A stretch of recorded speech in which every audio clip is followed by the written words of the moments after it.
we have the funder and charter president from the Chinese American Citizens Alliance, Greater New York Lounge, Wai Wah Chin.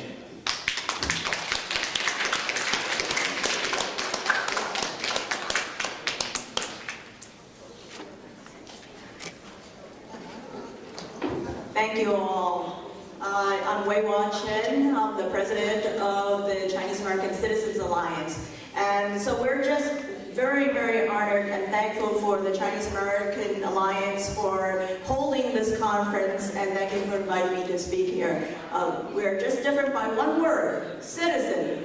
But of course, this means that we have a very important goal to reach out to citizens. We were founded in 1895. We are the oldest advocacy group for Chinese Americans. We are older than even the NAACP.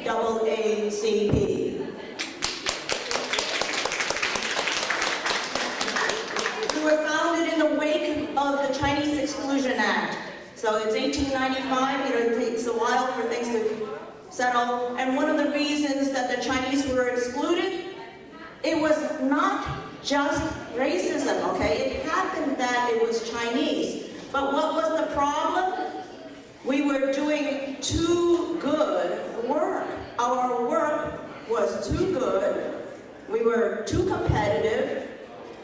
And we worked for too low wages. Doesn't this sound a little familiar to what the exclusions are now? And so, for the Chinese American Citizens Alliance of Greater New York, we're the local chapter in New York, we've taken on a lot of the key issues that face us as citizens here, as residents here in America. We have fought, we have stood there right at Peter Liang's rally.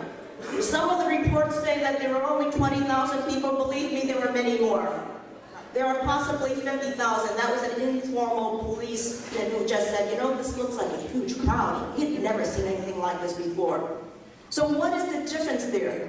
This is what community organization means, getting involved. And it means that you don't have to be an elected officer. I'm not running for officer. You don't need to listen to me to give me a vote, so you don't have to decide on anything for that. But for the Peter Liang case, it was a case of Chinese Americans coming out to speak in a different way. We were coming here to voice our opinion that this was something that was really in the gut when it happened, that a different law would exist, that different rules applied to a Chinese American. And when we were there, we do have to do something different. Not necessarily crazy, although somebody at the end said, you know, we've got to break some windows, because people will not pay attention unless you do something different. The Chinese were there, we made a tremendous impact, and then at the end we said, clean up everybody. You've never seen a rally like that before. In Brooklyn, we had tens of thousands of people, and everybody cleaned up all the posters, because that is the way we engage. We engage by making noise, but we will also engage civilly.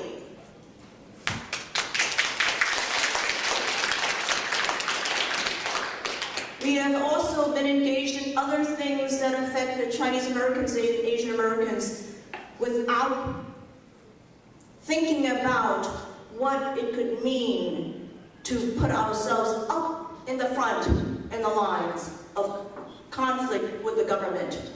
When the government says that, well, let's put a jail in Chinatown, and they say it serves the community. Well, how does it serve the community?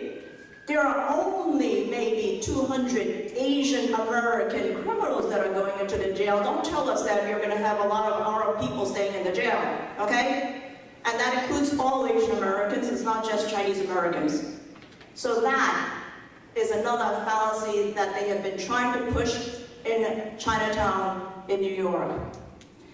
We have also homeless shelters that they place in Chinese and Asian residential locations without talking to the community because they think that the Asians won't speak up. So what do you have to do? You go out. You go out and you protest that. And our biggest issue for Greater New York is education, related to what's happening here tomorrow. We have the specialized high schools in New York. We have 8 specialized high schools, 3 of them particularly well known.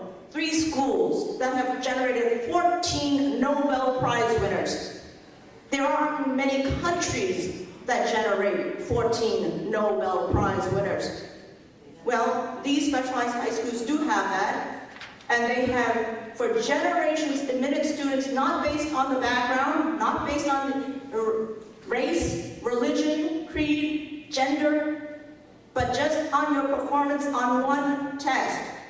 That's fair. And at one point, these schools were mostly Jewish. At one point, one of the schools was majority Black and Hispanic. Now, the schools are majority Asian Americans. And they want to change the test. The mayor has pretty much said, these schools don't look like us. Doesn't that sound a little racist? So we're fighting this, and it doesn't have to be a lot of people with a lot of money, but you do have to reach out. We don't have a lot of politicians who are Chinese Americans or Asian Americans, but that's not enough. To have Asian American elected officials is not enough because some of them may be against you. You have to vote for people regardless of their background, the same thing. For those who support the issues that will support our interests. And so that's what it means to be a citizen here. When we say it's a Chinese American Citizens Alliance, we mean citizens, we mean that we want the rights of citizens, but we also mean the responsibilities. We have been a big proponent for the 2 bills in Congress, in the 2 houses. The state Senate, it's already passed, and in the House of Representatives, it's still waiting to be passed. On the World War II Chinese American vets, we want them to get a Congressional Gold Medal. We have served. The Chinese Americans have served valiantly during World War II. Before even the Exclusion Acts were repealed. It took 60 years to repeal the Chinese Exclusion Acts. And before it was repealed, we had Chinese Americans already serving in the war. And you have to remember that because of the Chinese Exclusion Acts, the population of Chinese in America was highly male. Many of them were not citizens. And nearly 20 to 25% of the Chinese Americans in America at that point, during World War II, served in the military. That is an enormous, astounding ratio. And we want to get, just like other groups have done, like the African Americans of World War II, they've gotten their gold medal. The Native Americans have gotten their gold medal. The Filipino Americans have gotten their gold medal. The Japanese Americans have gotten their gold medal. It is time for the Chinese Americans to get their World War II vet gold medal.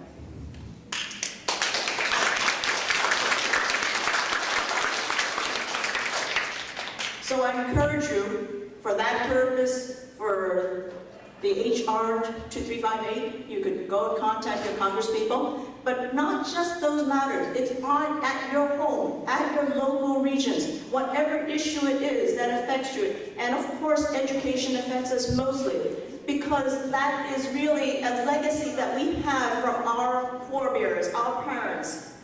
When they come over here and they say that you can get a good education, do not apologize for studying, okay? There are a lot of people who say, oh, the Chinese study too hard, the Asians study too hard. Do not apologize. That is the right thing to do, and you know something? The rest of the country can do more of it. That's okay. And that will serve the entire country because we can be a model. And when we say a model minority, we mean that we must work hard to do the right thing, and teach others to do the right thing despite them. So,